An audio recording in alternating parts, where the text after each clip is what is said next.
Good evening and a warm welcome to Youth Talk.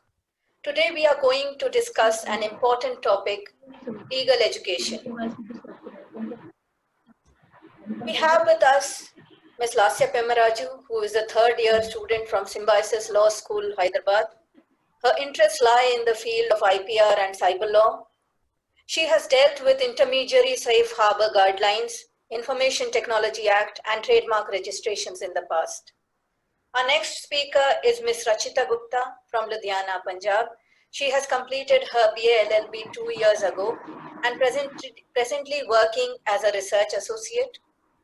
Her professional interests go in socio-economic areas of research like CSR and public policy. However, she remains deeply interested in constitutional law and jurisprudence.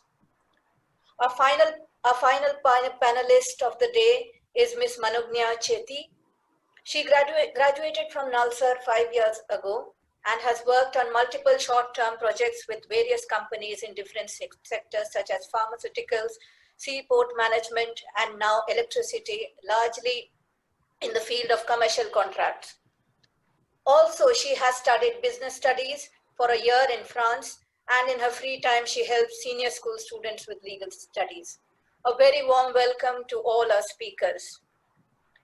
So to begin with, I would like to ask, should legal education be included in the curriculum? Anybody can answer from the panel. So who wants to go first?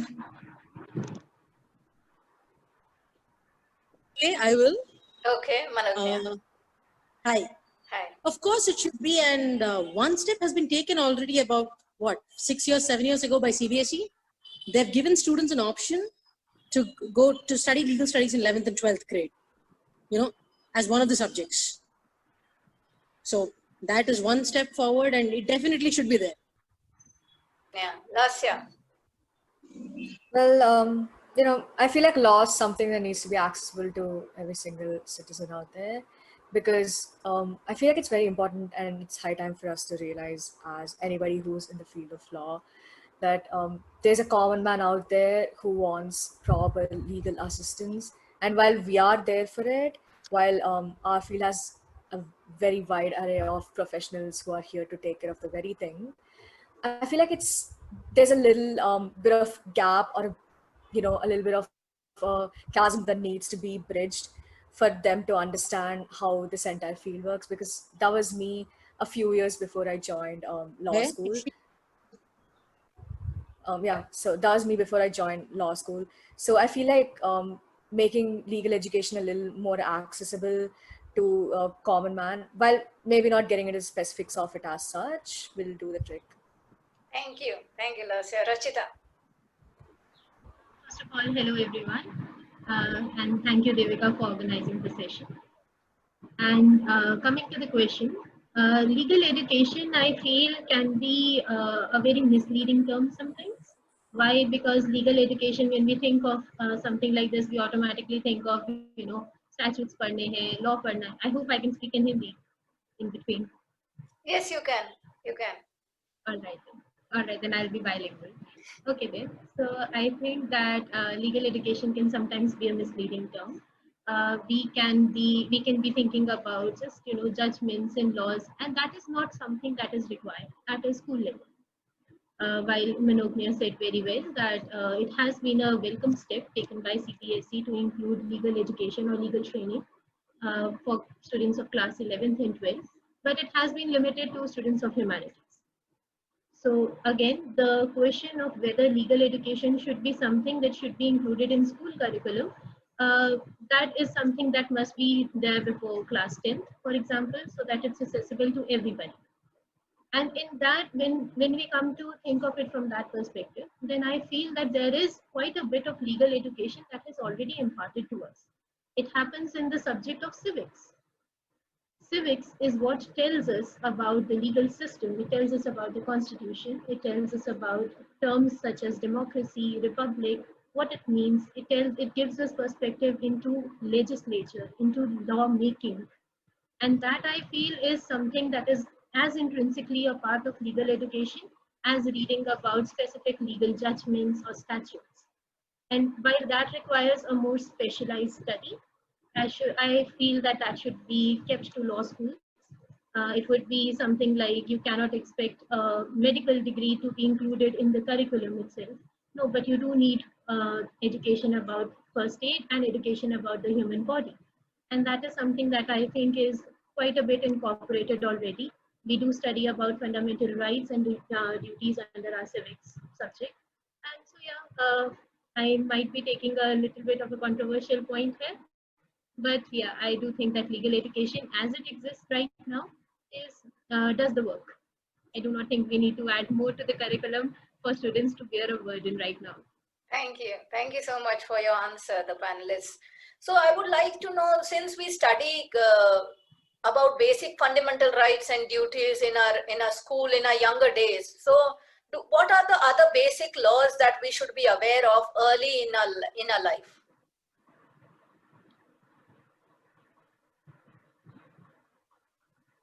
Again, anybody can begin. Okay, then I'll give my view first. Again, like I said, that basic laws again, but you should be aware of your fundamental rights for sure. You should also be aware of your fundamental duties. You should recognize where your rights start and end. You should understand where are the restrictions to what you have been granted in the Constitution. Once you realize these basic rules, these basic guidelines to follow, you are pretty much aware of the legal boundaries that you are expected to follow. As for other things such as some basic rules regarding arrest, regarding investigation powers, regarding warrant, regarding the structure of courts, for example, I do believe that that is quite basic education, and that should be quite included in legal awareness camps, or we should be aware of how to understand the lawmaking system, because as citizens we are very involved in Indian democracy, even if we do not realize it at the daily level. We are very involved in the creation of laws and new policies in our country, and if we are just aware about how to use that power, that is quite enough of legal education that is required by a citizen at the daily level. You do not need a basic contract education for your routine activities unless you are in the business. Manognya?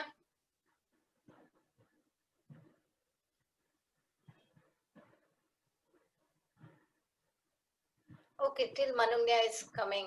Lasya, you continue. Well, I think Ms. Rachita was spot on this time. I definitely do agree that while I may or may not agree about the fact that legal education is like perfect at where it is right now when it comes to a common person or a common man trying to understand how law works, I do think that she was very much right when she said that the common man does know all laws or everything that's like included in his curriculum as of now that's needed for him.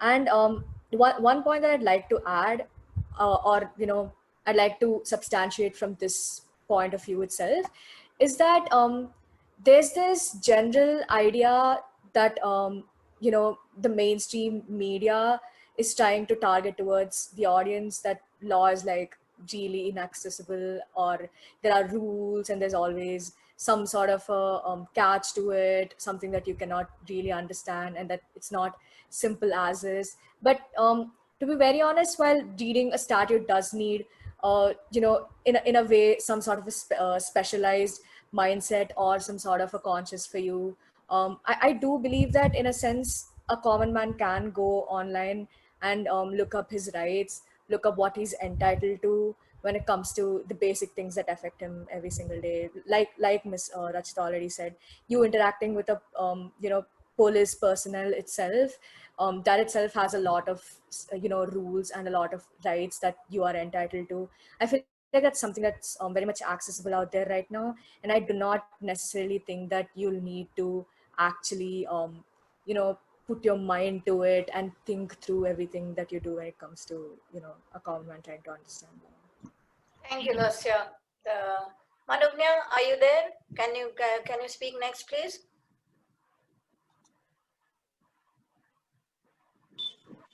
Hi. Yeah. Very sadly, I've been I have not been able to get to a point. I'm still in office getting out. So can you hear me? Yes, yes, we can. Yes. Okay, so the problem is how we define common man here, I guess. Because if we're talking about somebody who can read and understand English, or at least can go on the internet and Google it or look it up, of course, there are a lot of places like Nyaya is one forum. There are a lot of blogs which do the job for you, which are very clear. But if the definition of common man is the average Indian, then we're in for an entirely different ballgame. Where, you know, the authority, the kind of figures, because nobody knows how to get the dustbin on the street cleaned up by the municipality department. Or how to, write a rental agreement. 11 mahine ka. So that's a totally different ballgame, and that kind of legal education is something we'll need to. Yeah, so go on. I'll get to a better place. Thank you. Thank you. So the next question is, a judge is trained to listen to both perspectives, offense and defense, and then give a fair decision. However, the recent judgments that we have seen have been uncalled for. How does the legal fraternity address this issue? Lasya, I would like you to answer first. Can you please elaborate on what you mean by recent judgments and uncalled for? Maybe like an So example. basically, the judiciary has been criticized a lot because of unfair judgments. Obviously, they have to listen to offense and defense both, but they have been criticized of giving unfair judgments or maybe biased judgments.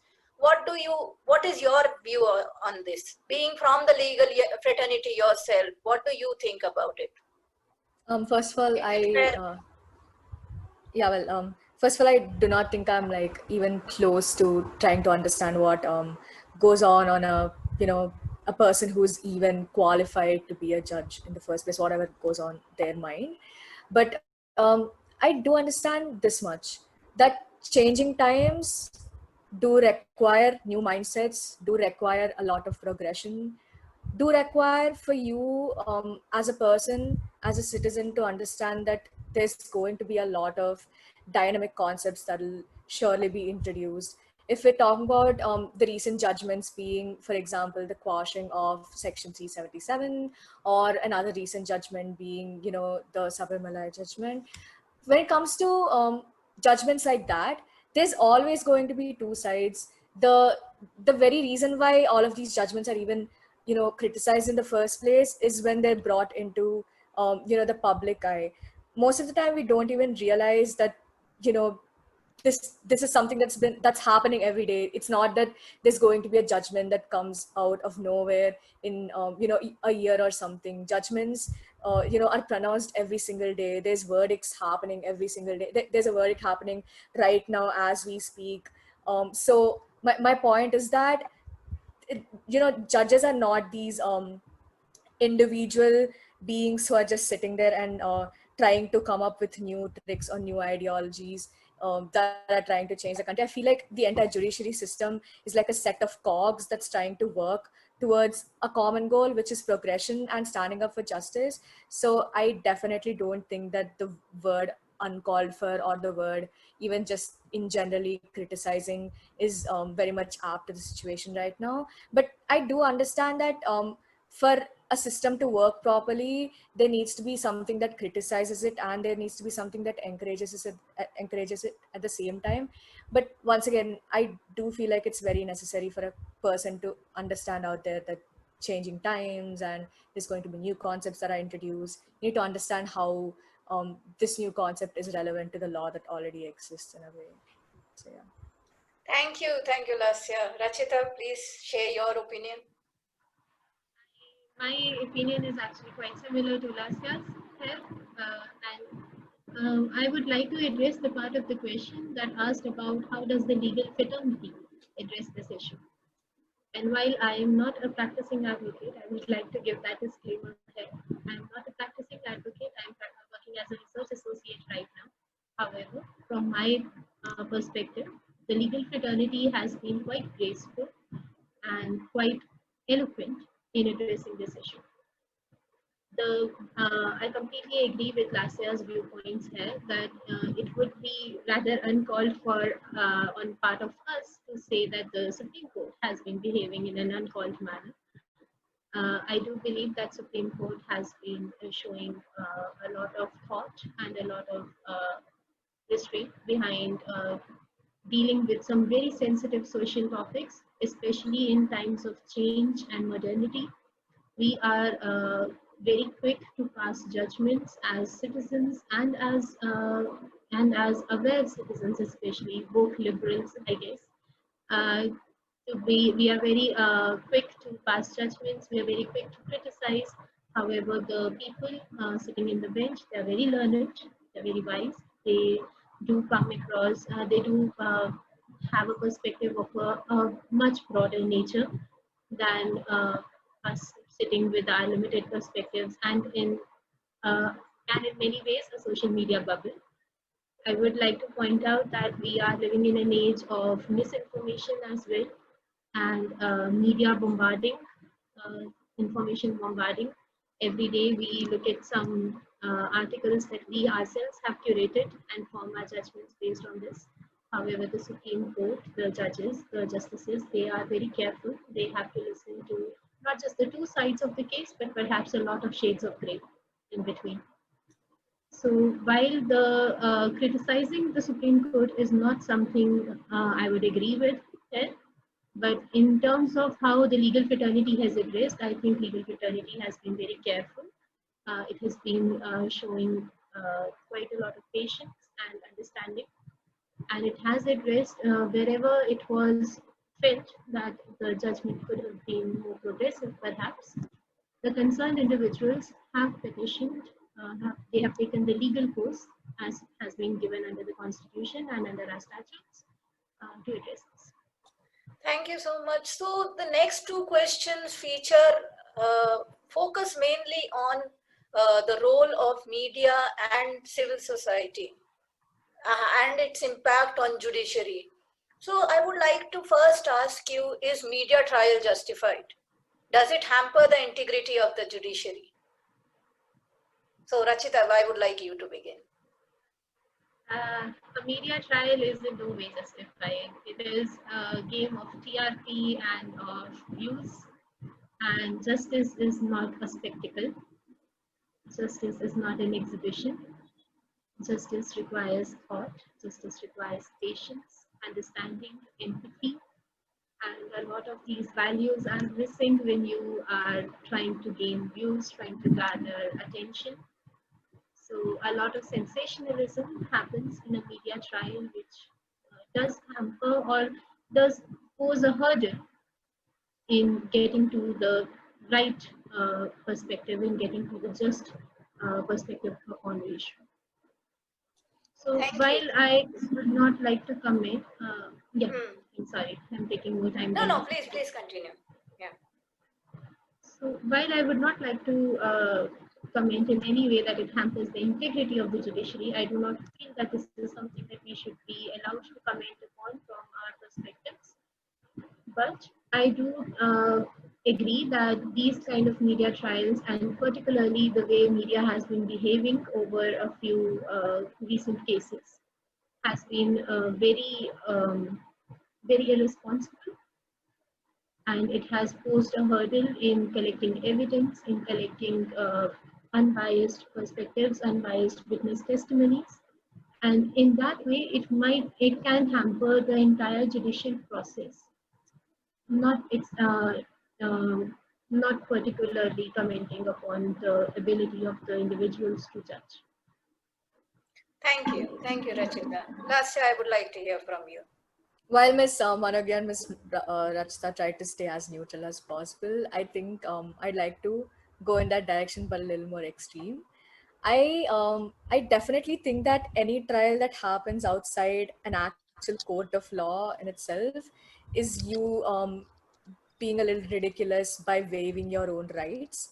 But while I don't understand an average citizen to actually understand, while I don't expect an actual average citizen to understand why this would be him waiving his rights, waiving his rights, do believe that literally any any kind of a trial that happens outside your court of law in itself is you trying to deny these parties an opportunity to get what they deserve. So I do believe that when I was in my first year of law school, I debated for the motion as to why even arbitration shouldn't exist in the first place. I mean, well, I do believe that arbitration should exist for a person who doesn't have the resources to afford a proper trial in the court of law. But I do think that arbitration in itself is a very controversial topic, and arbitration is a very much legally approved way of resolving a problem. So uh, when I don't even agree with arbitration fully, I do not see how I agree with media trials anytime soon. Thank you, Lasya. Do we have Manogna? Manogna, you have come? If yes, please answer. Is media trial justified?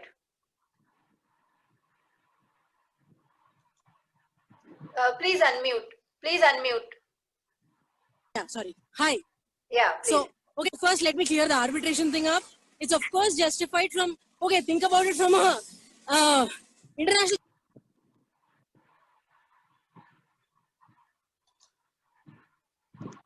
One second. You have again gone Hello? on.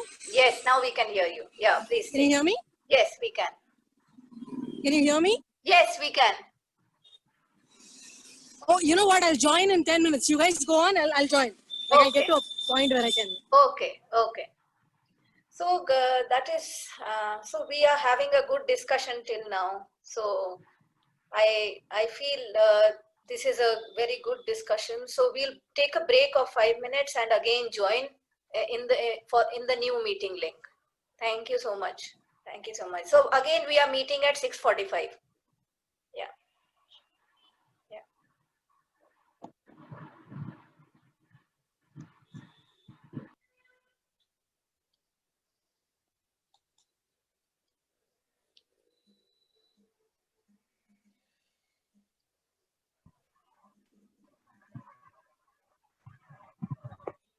Line and it stuck to my head.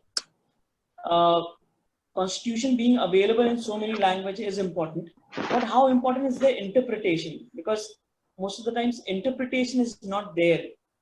How do you see the interpretation of all these points that are put in the Constitution and the laws?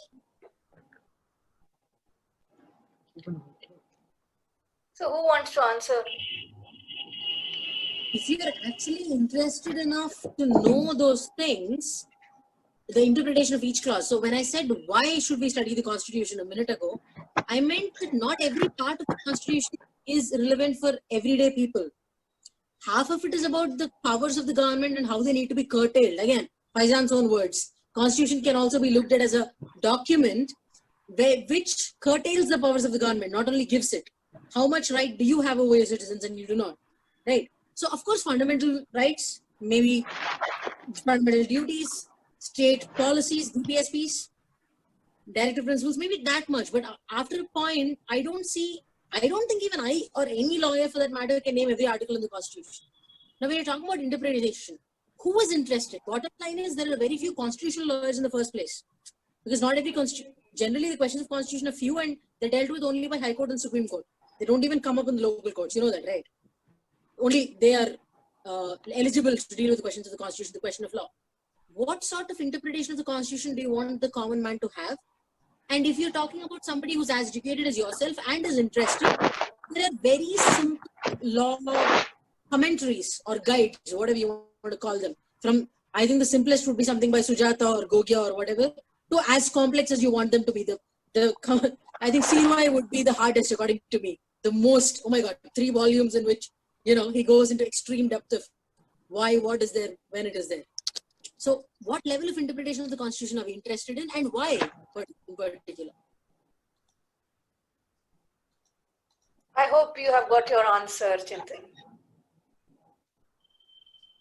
Yeah, I got a part of it, and there are still more questions arising from the same. So, Go ahead. Yeah, the first part itself is, like, I have a family of lawyers myself. I didn't become the 4th generation. Unluckily, for myself, and luckily for them.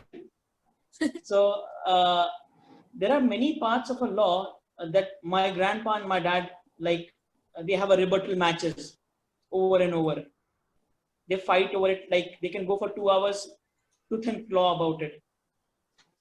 How difficult it becomes for a common man, because they both have 40 years and 80 years of experience respectively. One is nearing his hundreds and in his 70s.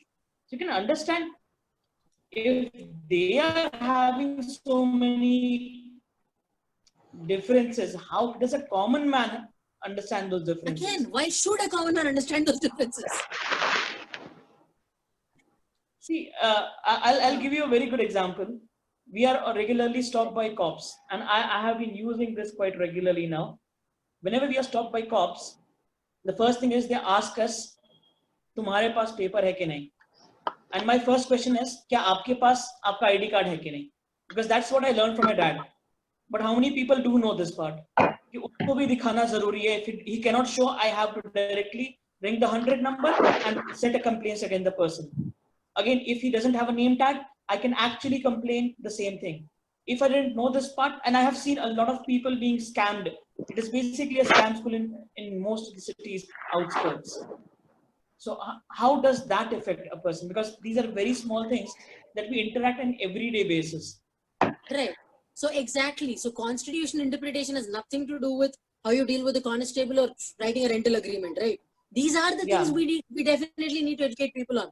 Just like, I don't know, I mean, at least in Hyderabad, they've come up with amazing slogans: speed thrills but kills, right? Basic taglines that they're stuck everywhere. You could obviously make a rap song out of it, for all I care.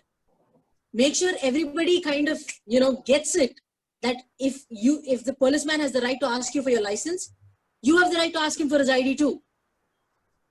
This shouldn't be very hard to get through to the youngsters of this country, should it? I mean, this is what the thing is, there is a facade, Manognya. That's what I feel. There is a facade when it comes to law. थोड़ा हवा बना के रखा हुआ है. I'll use a very common man layman term कि हवा बना के रखा हुआ है कि law है ये, आपको कानून पता है क्या? So the thing is, even sometimes the spirit of the law is so badly maligned inside the courts too, many of the time, that common man itself gets, यार ये हो क्या रहा है? It doesn't switch on or switch off in your brain. So how does that work for a common man? Because a lot of the times, okay, I'll give you a very good example. I know good number of people who were there during Ram Mandir destruction. Those people should be convicted in my eyes, but they are not. I think September 30th is the day when these people are supposed to get the judgment, if I'm not getting it wrong. So, and I have to interact with them at some point or another, because as a designer, I am doing large scale exhibitions. So in some point or another, I am interacting with those people. It does hurt you from within. It does hurt you from within when people like these put you through these systems. And it's a frustration of a common man. So how does a common man negate with these things? Even advocating with the devil is an important aspect to learn from. So we are literally advocating with a lot of the devils on the streets, on the ground, on the parliament, everywhere, right? Look, from the military to the judiciary to, I don't know, man, is there any system, education, forget it, is there any system that cannot be, a pain? Is simplification or more knowledge about this the answer to this? Do you think you can convict the people who were at the Ram Mandir demolition? It's a political, social, I mean, you know what level of a ball game it is. Legal knowledge, I mean, the link is a little. Okay, so we have another question from Aditya. Would promoting legal knowledge without strengthening legal systems not be a cause of frustration for the newly legal literates? You are arming people with knowledge that they can't really do anything. So who wants to answer? Who wants to answer? Rachita, would you like to answer? One second, Actually, you're on mute. please unmute. Yeah, I would like to take an optimistic viewpoint here.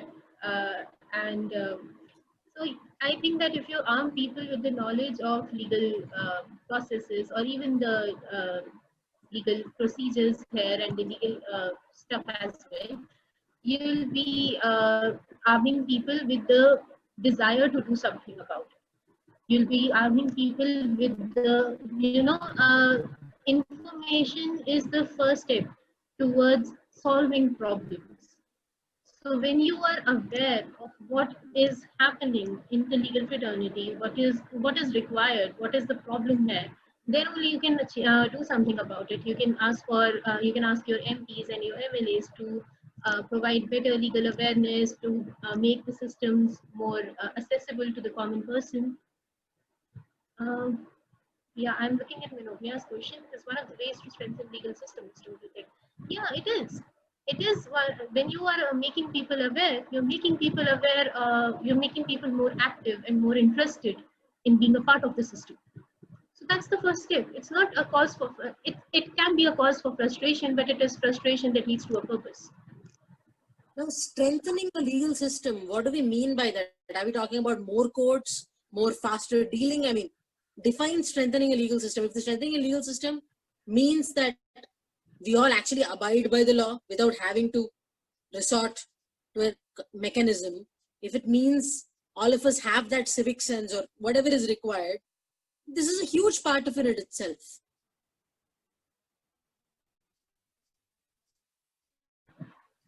I think education is the problem in the causal solution itself, as Manigna said. Education, basic education of human decency, kachra uthana seekh lo. That was a very good analogy. So, I understand what all of you are trying to say, and I appreciate the optimistic point of views as well.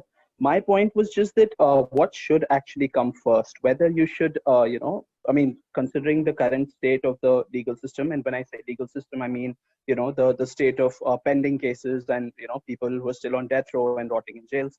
Like, would you rather overhaul that first before thinking about imparting more knowledge? I mean, I understand that knowledge is important, but like, shouldn't strengthening the legal system come first?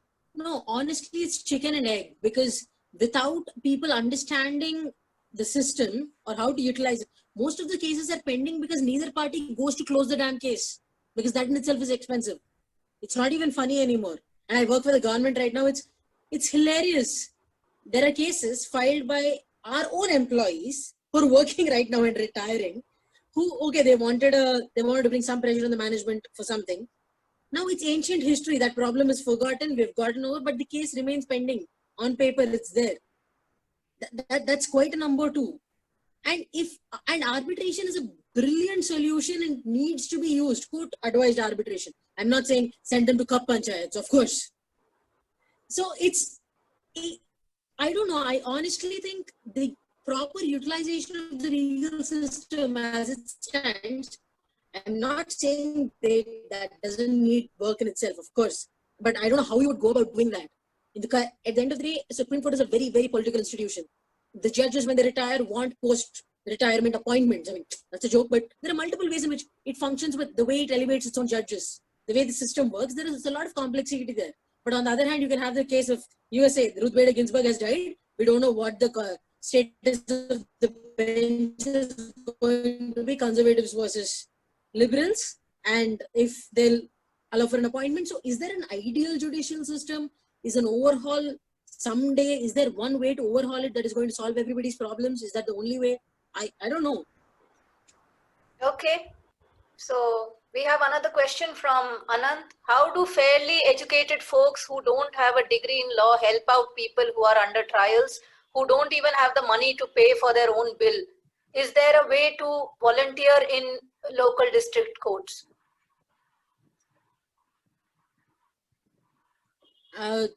If you really want to help and don't need a certificate for doing it, there are ways. It's as simple as that. You could, I don't know, man, find out a way to a connection with the jailer, make a list of people who need help, go to the legal aid services that are on offer, There are people who are working on these things.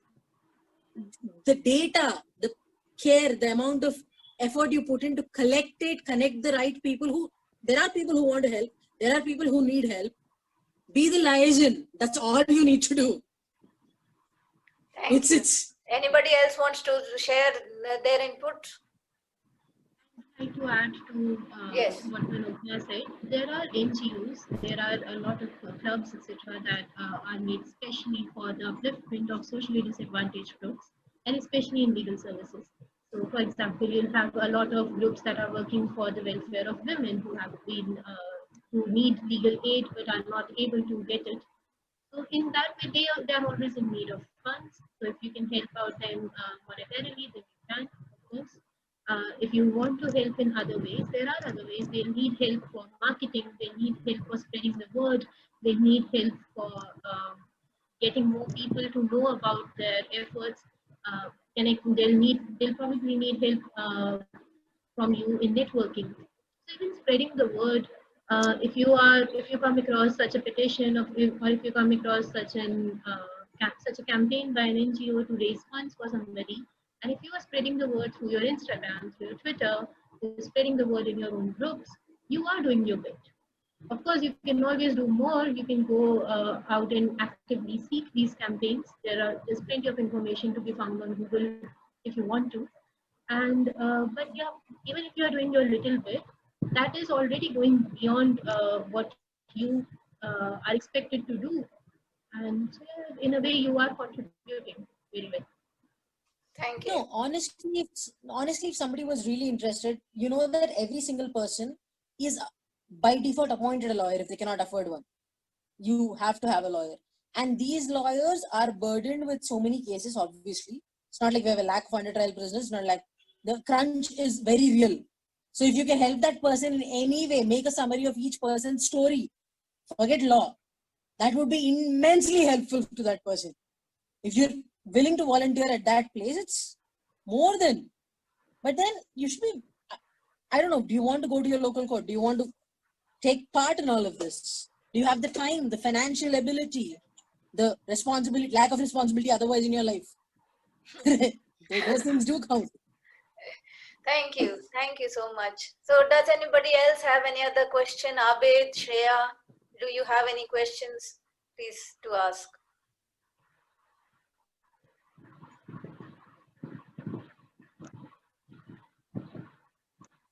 Okay. So I feel so it's time to wrap up. Thank you. I have one Okay, more. yes. I have one more. Yes, please. So, how many of you have read Gandhi's book Law and Lawyers, and even the book written by Patel on law? And how does it impact your study of law and interpretation of law? I haven't. Hands up. Same here. I have to say I haven't. I haven't either. Rashita's here? Okay, I don't know. give up.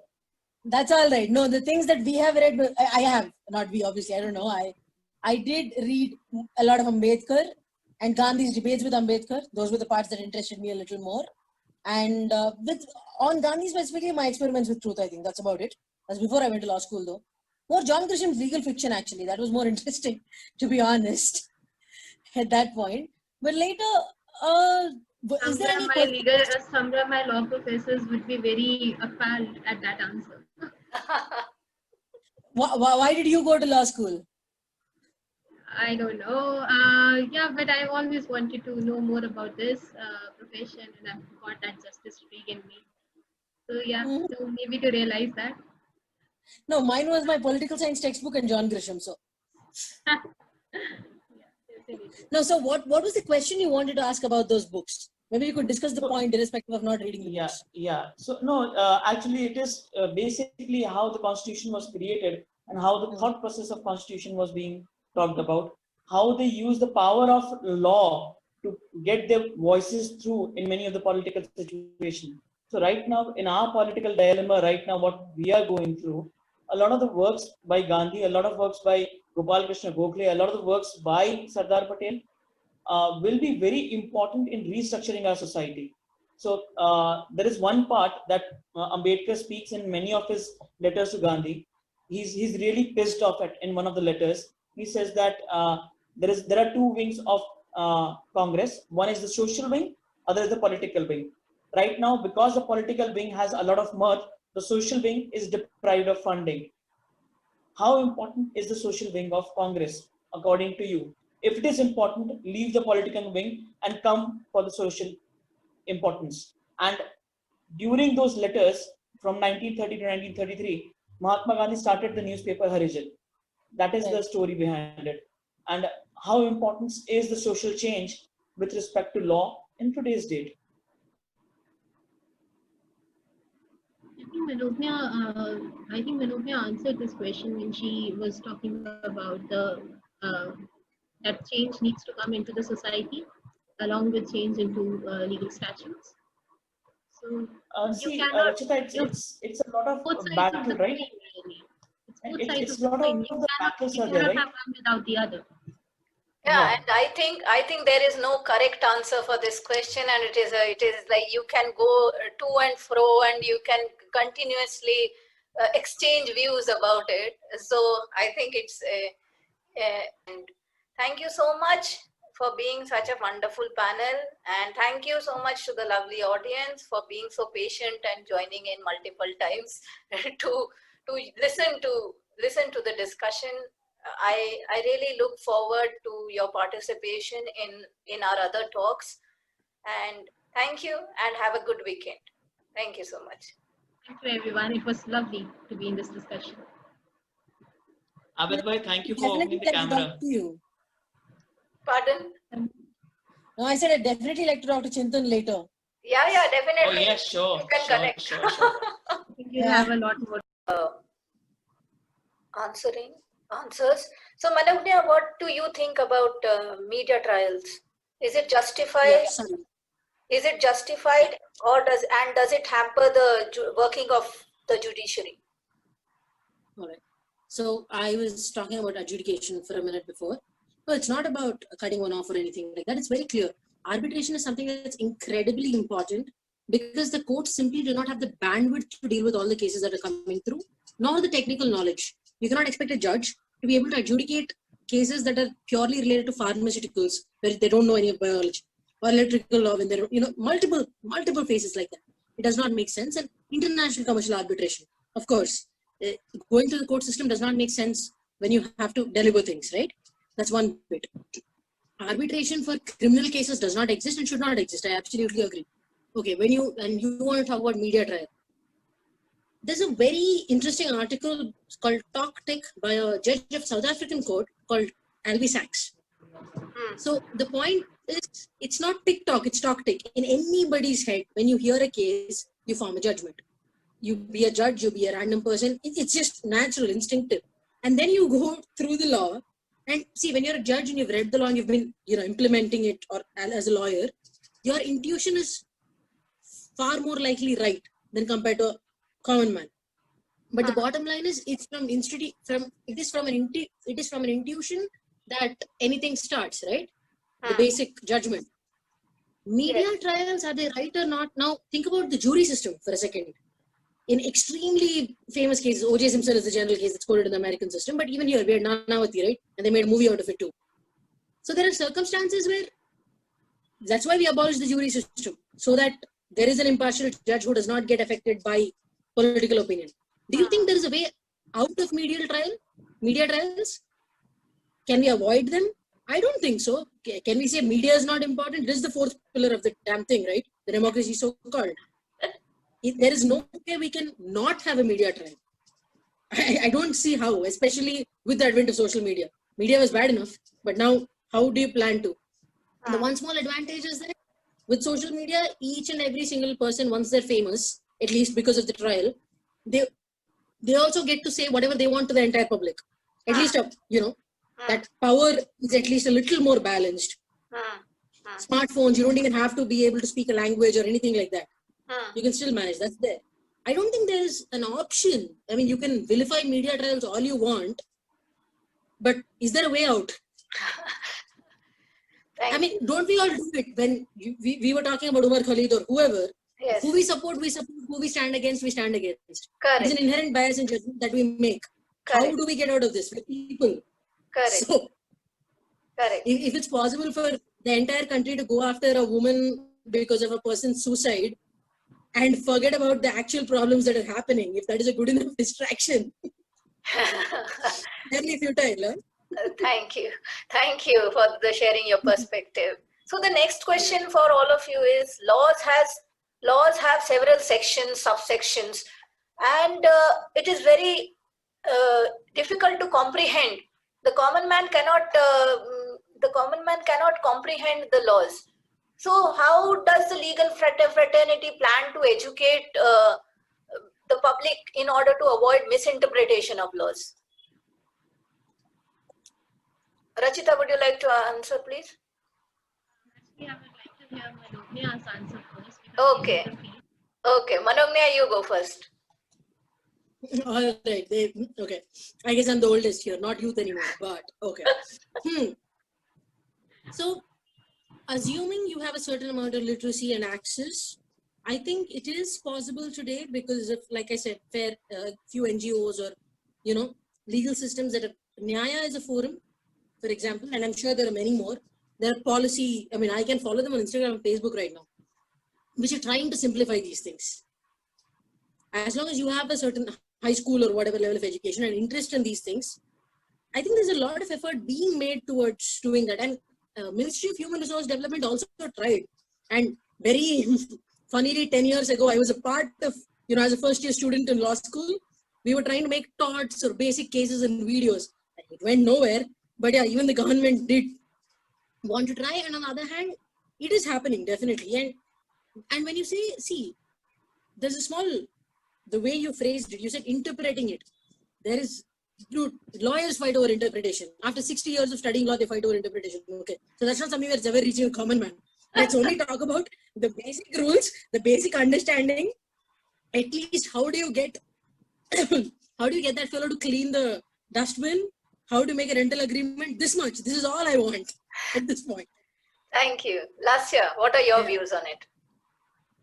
I just feel like once again there's like Miss Rachita mentioned like way before, there's a reason why there are professionals in this field. I don't feel like legal education as such should be completely open, because there's no point in you standardizing your statutes in the first place. There's literally no reason if you expect every single person out there to understand it and to interpret it in the right way. While I do understand the need for a common man to try and make sense of what's happening, I do feel like the point is you need to make sure that there's access for these common laymen to have access to legal services rather than legal education.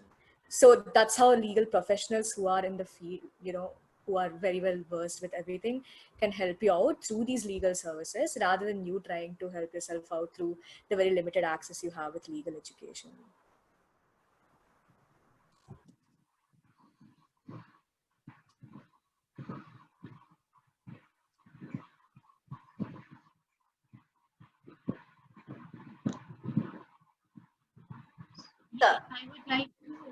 I would like to build upon what Lasya said and also what Manognya said, because I think there are two ways to look into this, and both of them have mentioned one of each. The first is the legal awareness, and the second is legal services, access to legal services. Like Manognya said, we need legal awareness. Basic legal awareness is necessary. So whether it comes to a rental agreement or whether it comes to your basic understanding towards the procedures of arrest, towards the procedures of asking for justice in the first place. There are so many victims of domestic violence, for instance, in India, domestic abuse, who don't even know the legal recourse available to them.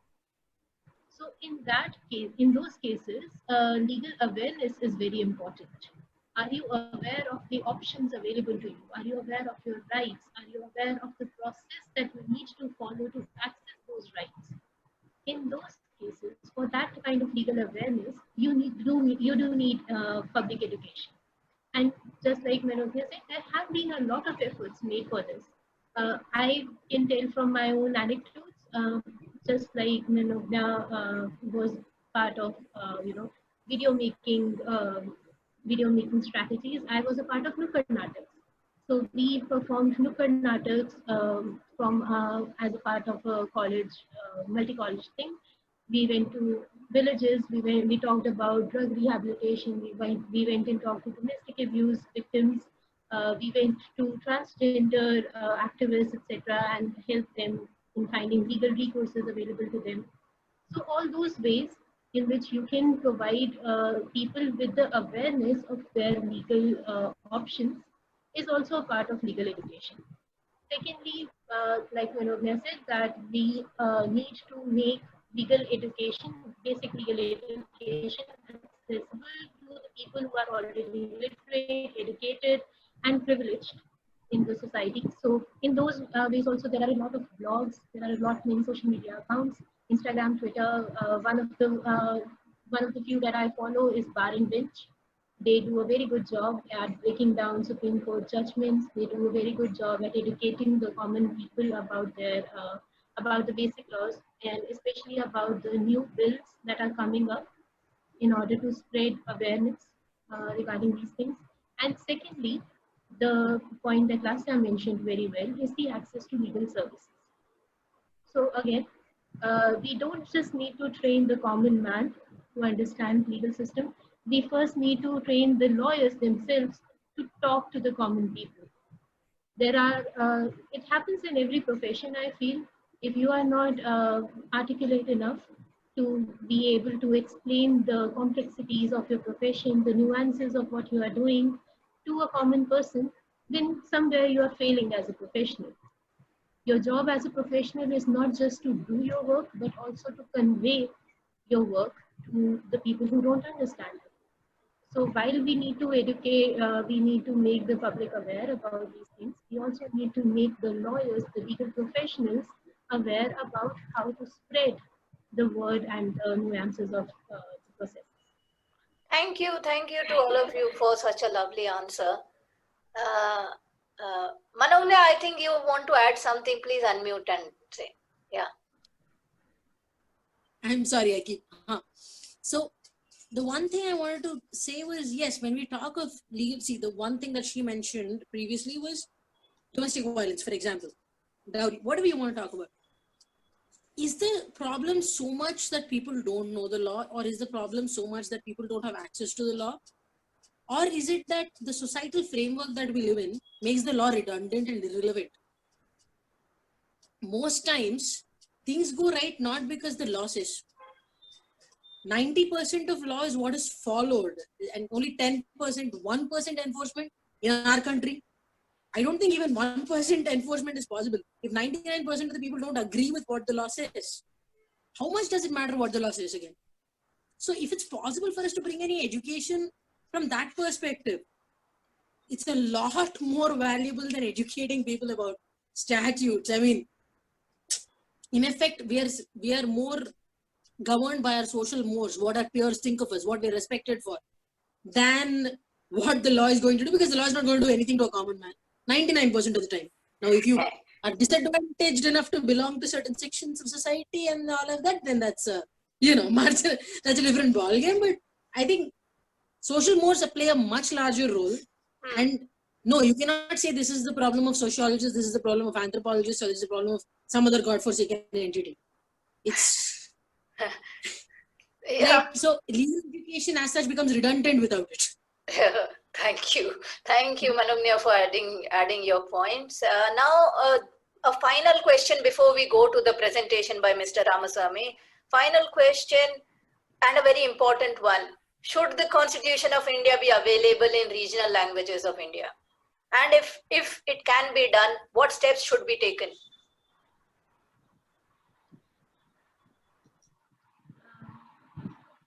Hi. Yeah. I thought it was available in 22 languages, isn't it? People are not aware. People are not aware about that. Yeah, come on. So you educate, you make us aware about how many languages is it available in. It, ideally 22, but I'm sure at least 15 though it's available. That's very in nice. 22 languages, all 22 scheduled languages, yes. But the thing is, how many people are reading it? We do have the preamble printed in CBSE books, and I don't think Every single one saw of them. any. Yeah, in every single one of them, not even just the political and the social ones. No, no, no, no. It's available in every one of them. And yet, I used to teach students of +1 and +2 political science. And before +1 and +2, before it was made mandatory for them to read it in their syllabus, they had not looked at the second, literally the second page of their books. They did not know what a preamble was, even though they had been studying in CBSE since 11 years. So you can bring the horse to the water, but you can't make him drink it. Yeah. Also, no, a fairly important question. Why should people read the Constitution again? Ouch. That's the whole purpose of the topic today. Legal education, is it important? If it is important, Constitution you should know, right? No, but for a person to as even a student- understand that you need to, open and read this itself, it comes from a place of privilege, according to me. For you to even understand that you need to read something and you need to know your rights to live in a society like this itself comes from a place of privilege. So And for that you to is the actually thing- yeah. So That I is mean, the I was thing saying, about legal education. You don't need to teach them to read the Constitution. You need to teach them the importance of reading the Constitution. exactly. I agree. Thank you so much. So now we have a small presentation from Mr. Ramaswamy Annam. He is an experienced professional. Sir, the stage is yours.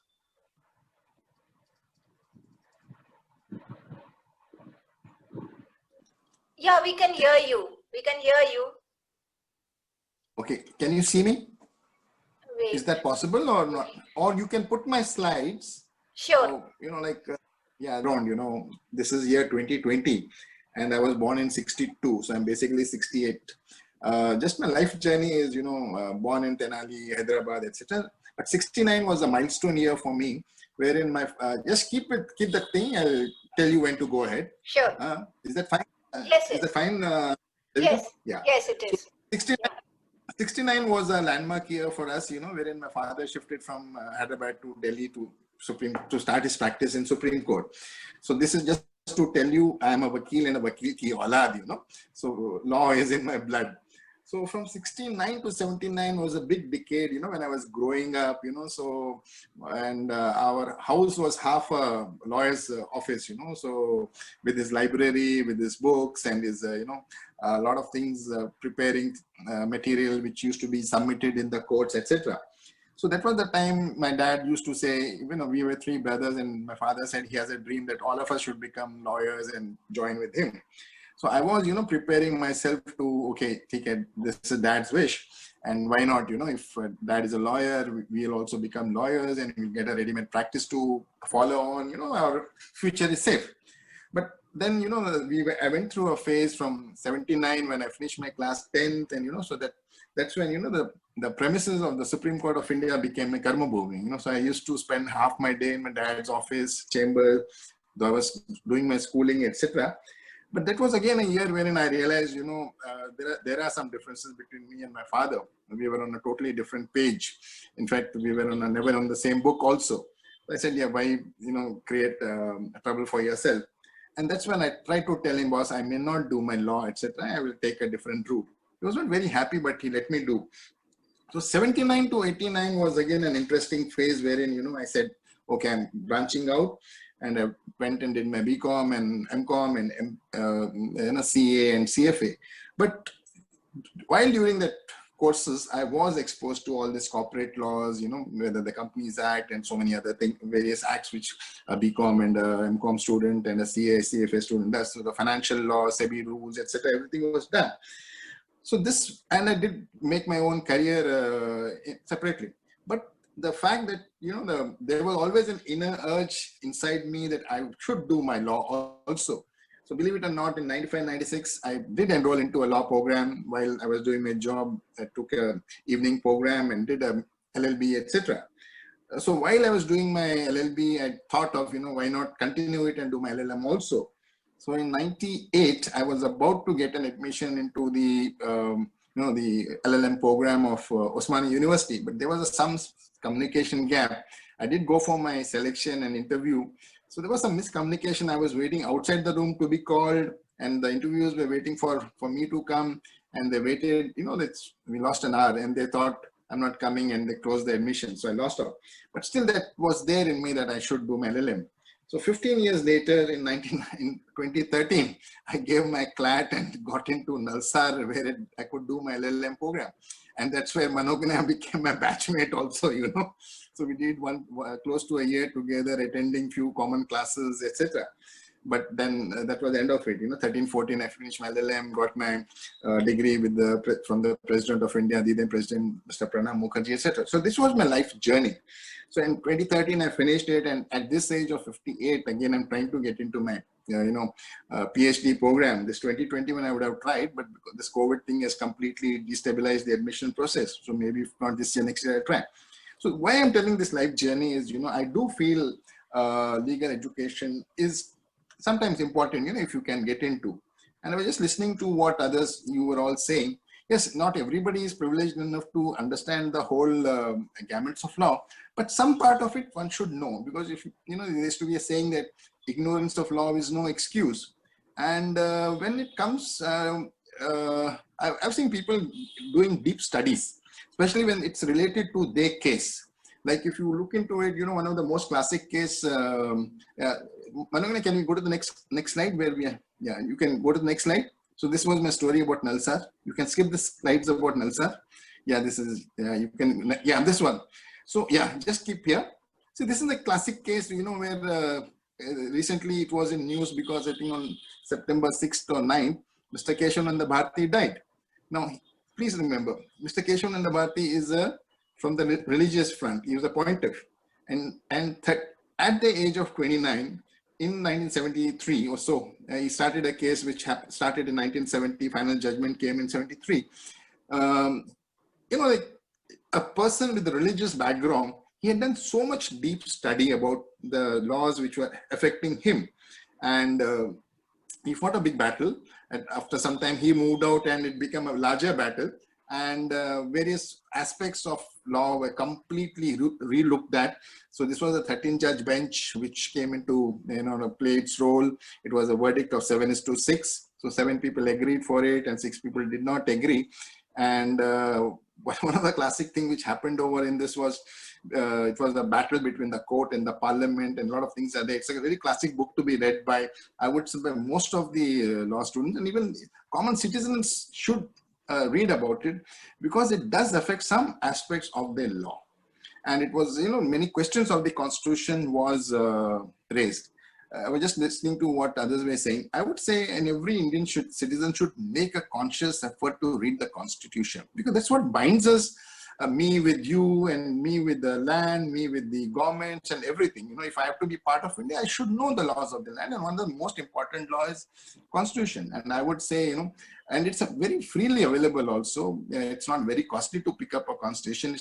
And it's there in vernacular language. And I would say, you know, it can be taught at various levels, etc. So this is my view. People should read the constitution in whatever they can understand. And if they don't understand, there are people who can explain to them also. So this is my view about the constitution, etc. Yeah, the next one, if you can go through. This is all about the Keshavananda Bharti case only. Yeah. Yeah, this is, yeah, just keep to the justice thing.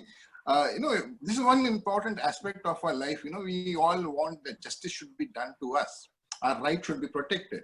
Then I would suggest then, if you expect justice should be done to you, you should know what your rights are.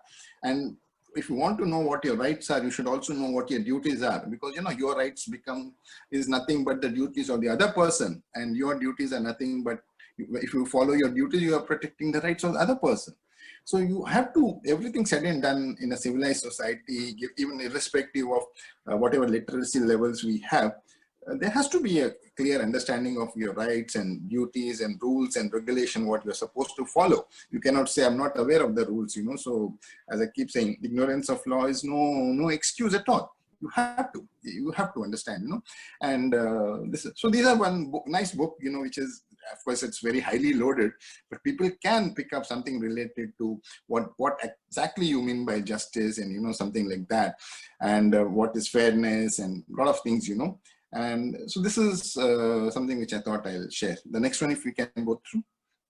The next, yeah, this is something, a very classic thing which I always say, you know, like just taking it forward. What are the rules you should learn to make? You know, like, so I used to always say, you should learn how to break those rules also, you know. So, you know, why I say, I'm a funny person. I feel if you stick to your rules, you will not get everything what you want. So if you want something, you should know how to break it, and without breaking it, you know, you should so learn. So this was a very good book, which I got it around some 20, 30, maybe some 30 years back. I had to return the original. It was only one copy available. So I took a Xerox of it, and, you know, I still use it. So it's a very classic case of, you know, which are the rules you should know. You know, it's a thing about the small rules we should understand, and what is the power of certain things. You know, like there is this saying, you know, this traffic cop, if he asks you to stop, you know, the palm which he raises, which says to stop, has got so much power. Even the president of India, or even the chief judge, nobody can break that law. Till he puts the hand down, even the convoys of chief ministers and anybody has to stop. So so these are the certain things which people should be aware, you know. So you can't say I'm not aware of it. So there are some rules and regulations, etc. So I thought, you know, so it will help, you know. This is something like that, you know. People should be aware of the rules and regulations and rights and duties, etc. You know. Yeah, the next one, if we can go to. Yeah, can we go to the next one? Yeah, this is again, you know, there are two sides we should know when we talk of legal profession. There are two sides. One is the bar and the bench. So if you want to really understand how the bar is, you know, you should know who are the top 10, 20, 100 people, you know. That's the best way of looking at it. If you want to understand how the class is doing, we'll say, let us look at the top 10 guys or this thing. So this was an article, a big article, which came in Times of India 10 years back. You know, this is a 10-year article, 10-year-old article, you know, just list down the good people. So, but I was, you know, like, it gives you a feel of, you know, how much a lawyer can earn. So if somebody wants to make a career with the objective of, you know, trying to, you know, see how much his earnings can be. So it's a good way to look at it, you know, because this is the end of the journey, you know, unless you get back to the bench. So how much you can earn per a day, per hour, per second, etc. You know. So I thought, you know, I'd share this articles with you, you know, maybe you can forward it to people. Yeah. Coming to the other side, what is the bench made up of? Actually, there are a lot of studies have been done. Who are the people who become judges, the process of it, etc. And this was one very good article, which I think came in 2016, you know, try to do a study of this various judges in the Supreme Court. How many of them are linked to people already in the profession, their fathers, their grandfathers and uncles and granduncles, etc., who have been already eminent jurists or judges or important posts, etc. So there is this classic case, you know, wherein Mr. Chandrachud is there on the bench now, Supreme Court, and his father was a chief justice, and Mr. Chandrachud now, who's the judge, he can also become a chief justice, and now his other two sons are also in the law profession. In fact, I was lucky that Mr. Abhinav Chandrachud was part of NALSA for a short period, and I took a program from him. And he's also written very interesting two books, actually. I don't know, the last, Devika, later on you can show the last slide, you know, the two books which I sent. If possible, no, the last one. Yeah, I'll share it with the participants. Thank you. Yeah, so yeah, you know, why those two books are important, you know, it's a very interesting study about, a very deep study about the various judges which have been part of India. It's in two books. One book covers about various judges from 1862 to 1947. That much long. You know, it took a very deep study of it. And the other book covers the various Supreme Court judges which came from 1950 to 2009. So that book needs an update, but it gives a complete information of the background of the Supreme Court judges, what they were, which it's a very interesting study to understand, you know. So if you want to understand the legal profession, I would say you have to understand the bar, you have to understand the bench. So these are some material which are available. And this is a very interesting thing. You know, I've always, maybe because of my background, and I say, you know, this law was in my blood. So I always used to flaunt, I always, you know, wanted to flaunt something whenever I'm going anywhere, you know, so some magazine or something, you know, just to show what are the things you are reading, you know, which, you know, it just shows ki tumhara interest kya hai, background kya hai. So always used to carry a Constitution of India to, you know, a small booklet or something. It was because it was available, so I used to carry it and flaunt it, and I used to read it also. And to be very honest, if I say today I am a particular person, it is because I read the Constitution of India. Seriously, my psyche and, you know, about my lot of things emanates. It for me, it's like another religious scripture or so, you know. And this the photograph which you showed. This is a very good pocket edition, you know, and very costly. It's very well bound with good paper, very good quality paper, etc. And I used to flaunt it. I don't know if Manoganya, you are there and you remember. College में बहुत दिखाता था मैं, you know, थोड़ा flaunt मारता था इसको. And we all had a copy and we did that. We all had the same copy and we did that. Don't worry. That's what I'm saying, you know. And not only in Nalsar, everywhere else I used to flaunt it like anything. And in fact, you know, recently I was, you know, carrying it in my native place, etc. And people mistook it as some Bible or something, you know, like a pastor carrying it. And one of them asked me also, which church do you speak at, you know? So a lot of things can happen to you, but it's a good book to be read. And I would subscribe to the view, you know, like it can be simplified, various things can, and various forums it can be taught it, you know, it helps a lot actually. So this is, these are some of my thoughts about this education. If it answers your question, I would say legal education is important, and at various levels, in various formats, it can be introduced into curriculum, but everything can't come into curriculum. So it can become part of something beyond your curriculum, you know, so parents can teach their children, and in other forums also it can be taken as an optional subject, or interest has to be created that understanding your rights and liabilities are important, you know. So yes, for like one of the panelists was saying that, yes, it's a profession where some people have to make money from this profession. So everybody cannot become self-advocates. You know, that's what even doctors say. The way self-medication is bad, so even self-education is also equally bad. You know, when, yes, if there is a litigation and I have to spend, we'll spend on lawyers. But otherwise, if I should have some basic, and please understand, I think if I'm right, just somebody can correct me. Each litigant has a right to defend himself in the court of law. So he can become their own advocates also, you know. So if you have some basic understanding, it is good to, you know, have that confidence that in case of requirement, you can represent your own case at various forums, you know. It helps actually. So this is my various, about like various, you know, assorted thoughts about this topic which you threw up. I just hope it's helpful to you in some way or the other. Thank you for sharing such valuable insights, and thank you to all the panelists also. Again,